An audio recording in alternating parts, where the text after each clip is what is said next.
2024년 5월 2일 목요일 하나님 나라를 시작하는 말씀 묵상 시간입니다. 오늘은 신혼누리 홍원만 성도님께서 사도행전 1장 12에서 26절까지의 말씀을 봉독해 주시겠습니다. 하나님의 말씀을 경청하십시오. 제자들이 감람원이라 하는 산으로부터 예루살렘에 돌아오니 이 산은 예루살렘에서 가까워 안식일에 가기 알맞은 길이라. 들어가 그들이 유하는 다락방으로 올라가니 베드로, 요한, 야고보, 안드레와 빌립, 도마와 바돌로메, 마테와 알페오의 아들 야고보, 셀롯인 시몬, 야고보의 아들 유다가 다 거기 있어. 여자들과 예수의 어머니 마리아와 예수의 아우들과 더불어 마음을 같이하여 오로지 기도에 힘쓰더라. 모인 무리의 수가 약 120명이나 되더라. 그때 베드로가 그 형제들 가운데 일어서서 이르되, 형제들아, 성령이 다윗의 입을 통하여 예수 잡는 자들의 길잡이가 된 유다를 가리켜 미리 말씀하신 성경이 응하였으니 마땅하도다. 이 사람은 본래 우리 수 가운데 참여하여 이 직무의 한 부분을 맡았던 자라. 이 사람이 불의의 삭스로 밭을 사고 후에 몸이 곤두박질하여 배가 터져 창자가 다 흘러나온지라.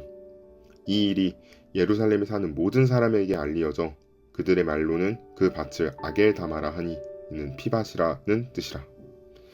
시편에 기록하였으되 그의 거처를 황폐하게 하시며 거기 거하는 자가 없게 하소서 하였고, 또 일렀으되 그의 직분을 타인이 취하게 하소서 하였도다. 이러함으로 요한의 세례로부터 우리 가운데서 올려져 가신 날까지 주 예수께서 우리 가운데 출입하실 때에 항상 우리와 함께 다니던 사람 중에 하나를 세워 우리와 더불어 예수께서 부활하심을 증언할 사람이 되게 하여야 하리라 하거늘. 그들이 두 사람을 내세우니 하나는 바사바라고 하고 별명은 유스도라고 하는 요셉이요, 하나는 마띠아라. 그들이 기도하여 이르되, 뭇 사람의 마음을 아시는 주여, 이 두 사람 중에 누가 주님께 택하신 바 되어 봉사와 및 사도의 직무를 대신할 자인지 보이시옵소서. 유다는 이 직무를 버리고 제 곳으로 갔나이다 하고 제비 뽑아 마띠아를 얻으니 그가 11사도의 수에 들어가니라. 아멘. 오늘 말씀은 예수님께서 승천하시고 제자들과 여인들과 예수님의 형제들이 감난산에서 예루살렘으로 돌아오는 장면으로 시작됩니다. 12절에 보면 신기한 표현이 하나 있는데요. 안식일에 가기 알맞은 길이라는 표현이 써 있습니다. 사실 안식일에는 그 어떤 노동도 할 수 없음을 우리는 알고 있습니다. 그 노동에는 걷는 것도 포함이었습니다. 그런데 사람이 진짜 조금도 안 걸을 수 없으니 전통에 의하면 안식일에 2000규빗, 약 1km 정도는 걸을 수 있었다고 합니다. 그래서 그 거리를 알맞은 길이라고 표현한 것입니다. 이후 그들은 다락방에 모여 한마음으로 기도를 합니다. 당연히 성령 강림을 위해 기도했을 것이라고 우리는 자연스럽게 유추할 수 있지만 제자 공동체 사이에서는 풀리지 않는 현실적인 문제가 있었습니다. 그 문제는 바로 가룟 유다 사건이었습니다. 가룟 유다의 배신이 얼마나 그 공동체 안에서는 큰 사건이었는지 성도님들의 이해를 돕기 위해 한번 예를 들어 설명해 보겠습니다. 만약 배종원 목사가 높은 뜻 우신교회 박상윤 담임 목사를 배신하고 교회를 나갔다고 한다면 같이 사역한 목회자들과 성도님들은 어떤 생각을 하시겠습니까? 아무 일 없었다는 듯 자연스럽게 지낼 수 있을까요? 아무렇지 않은 게 더 수상할 것입니다. 그냥 쉬쉬하고 넘어가기엔 그렇지 않을 것이 눈에 그려지지는 않으신가요? 다른 이유도 아닌 배신이라는 이유는 우리뿐만 아니라 예수님의 제자 공동체라고 볼 수 있었겠습니까? 만약 우리 성도 여러분의 가장 아끼는 후배나 직장 동료나 제자가 여러분을 배신했다면 이건 그냥 넘어갈 수 있는 문제는 아니지 않습니까? 성령 강림보다 어쩌면 이들 안에 있는 이 의문을 풀기 위해 또 수제자였던 베드로에겐 얼마나 큰 짐이었을지 말씀을 들으며 상상을 해보면 좋을 듯 싶습니다. 베드로가 열심히 기도합니다. 그렇게 기도하던 중 벌떡 일어나 자신의 깨달음을 이야기하기 시작합니다. 가룟 유다가 예수님을 배반한 것, 또 이후에 새 사도를 뽑는 것도 베드로는 말씀을 따라 이루어졌음을 깨달았다고 고백하고 있습니다. 사실 배신의 아이콘은 가룟 유다만 가지고 있는 것은 아닙니다. 우리가 익히 잘 알듯이 베드로도 스스로도 3번의 부인했던 그 사건, 자신의 경험을 통해서 비춰보면 얼마든지 배신할 수 있는데 거기서 멈추지 않고 다시금 회개하고 돌아올 수 있음을 또한 알고 있는 사람은 바로 베드로뿐이었습니다. 그러니 이 가룟 유다의 배신은 스승이신 예수님의 실패도 아니었고 이 제자 공동체의 문제도 아니었고 결국 가룟 유다의 허물, 죄로 인해 스스로 죽게 되었음을 생각하게 되고 동시에 이 성경에 예언된 길을 걸어간 사람이 가룟 유다가 되었을 뿐임을 깨닫게 된 것이죠. 계속해서 이후 시편 109편을 통해 새 사람을 뽑을 것을 또한 말씀으로 받고 실제로 가룟 유다의 빈자리를 마띠아로 채우게 되는 내용이 오늘 말씀입니다. 오늘 베드로의 모습과 초대 공동체 모습 속에서 오늘 우리가 살아갈 방향성을 보게 됩니다. 기도와 말씀으로 지금 자신이 처한 현실을, 공동체의 문제를 해결해 나가고 있습니다. 지금 우리는 왜 하필 가룟 유다였을까?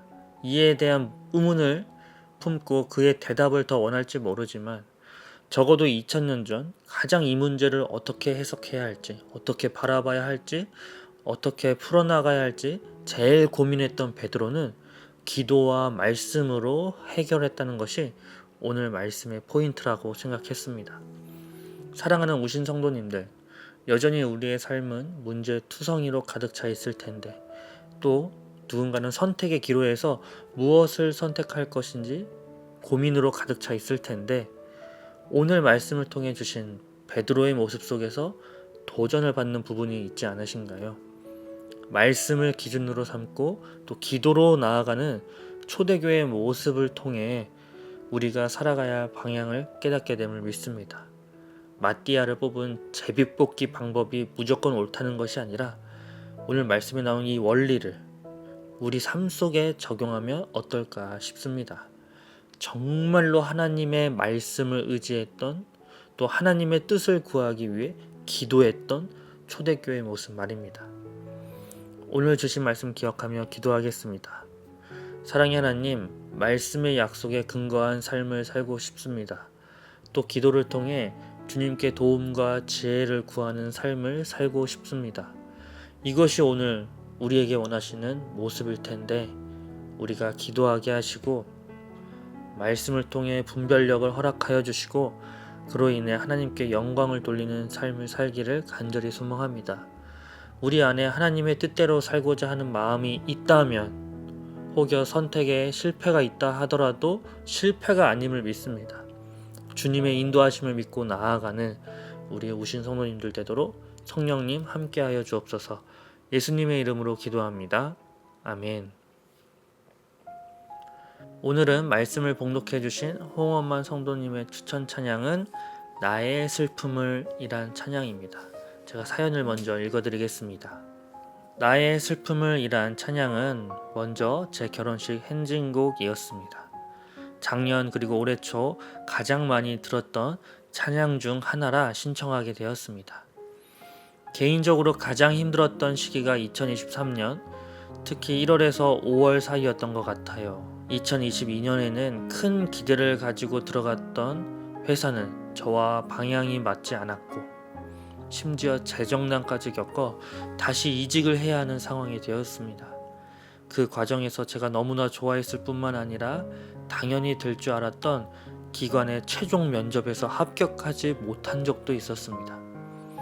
2달간 거의 6번의 면접을 봤는데 되지 않아 자존감도 많이 떨어졌고 상처도 많이 겪었습니다. 그래서 오랫동안 추진했던 결혼 준비도 무기한으로 멈추게 되었죠. 그래서 그 당시엔 기쁨보다 슬픔이 더 가득했던 시기였던 것 같습니다. 하지만 이상하게 작년 하반기서부터 서서히 다 풀리기 시작했습니다. 이직 당시 우선순위에 없었을 뿐만 아니라 2년 계약직이라는 신분으로 가지고 입사한 기간은 이상하게 저랑 너무 잘 맞았고, 제가 그동안 일했던 모든 경험들을 융합할 수 있는 업무를 맡아 주도적으로 일하게 되었습니다. 본부장을 비롯 팀원 모두로부터 인정을 받았죠.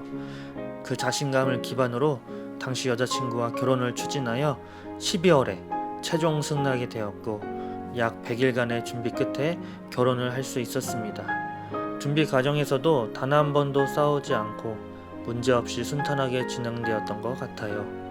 그리고 결혼 직전에 마침 저희 기관에서 정규직 자리가 나와 지원했는데, 결혼 5일 전에 최종 합격 통보를 받아 안정적으로 일할 수 있는 기반 또한 마련되었습니다. 지금 현재 저는 누구보다 행복하고 기쁜 신혼생활을 즐기고 있습니다.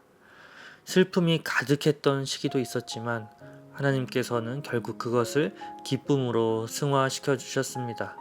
그러한 마음을 가지고 이 찬양을 추천하게 되었습니다. 라고 사연을 보내주셨습니다. 우리의 슬픔을 기쁨으로 바꿔주시는 주님을 찬양합니다.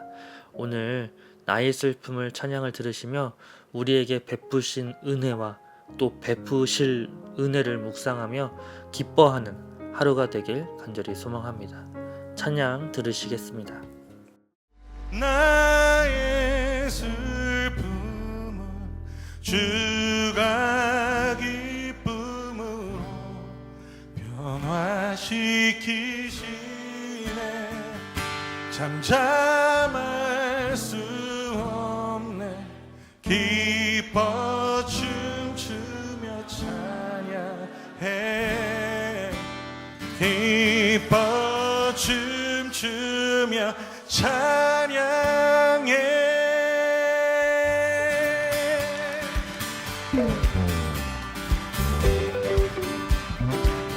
상처뿐인 내 영혼 위로해 주셨네. 고통 중에 있을 때 주님 평안 주셨네. 주 사랑 어둠 이김을 나는 느끼네. 아멘. 주의 빛 비춰주시니 내 마음 기뻐 주 찬양하네.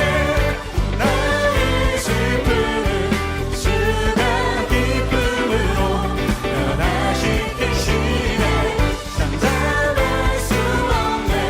기뻐 춤추며 찬양해.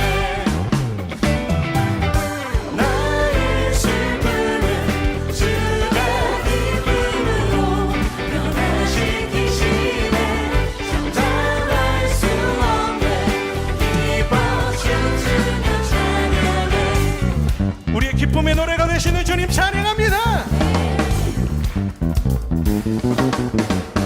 상처뿐인 내 영혼 위로해 주셨네. 고통 중에 있을 때 주님 평안 주셨네. 주 사랑 어둠 이김을 나는 느끼네.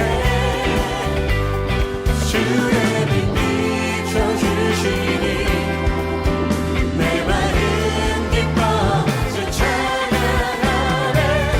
나의 슬픔을 주가 기쁨으로 변화시키시네. 잠잠할 수 없네. 기뻐 춤추며 찬양해. 나의 슬픔을 주가 기쁨으로 변화시키시네. 잠잠할 수 없네. 기뻐 춤추며 찬양해. 우리를 회복하시는 주님 믿으십니까? 우리를 인도하시는 주님 찬양합니다. 상처뿐인 내 영혼 위로해 주셨네.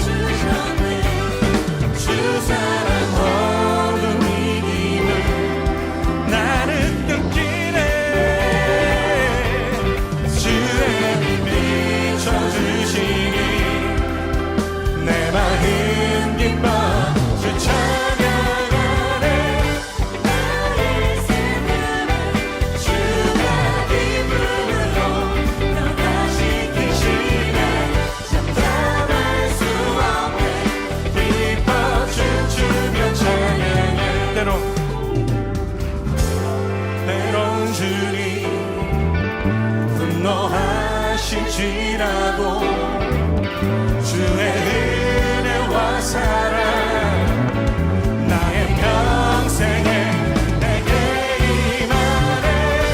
나의 슬픔을 주가 기쁨으로 변화시키시네.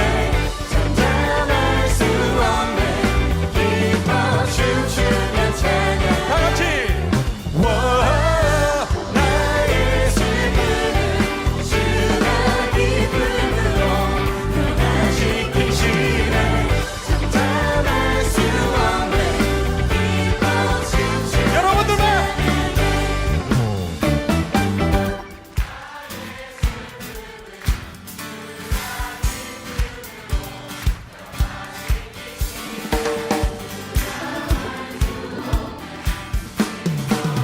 주며 찬양해. 나의 슬픔을 주가 기쁨으로 변화시키시네.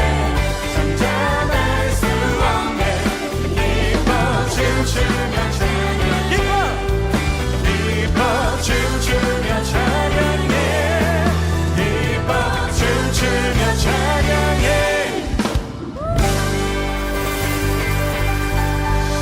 내 삶을 기쁨의 노래로 바꾸시는 주님, 날마다 인도하시는 주님 사랑 찬양합니다.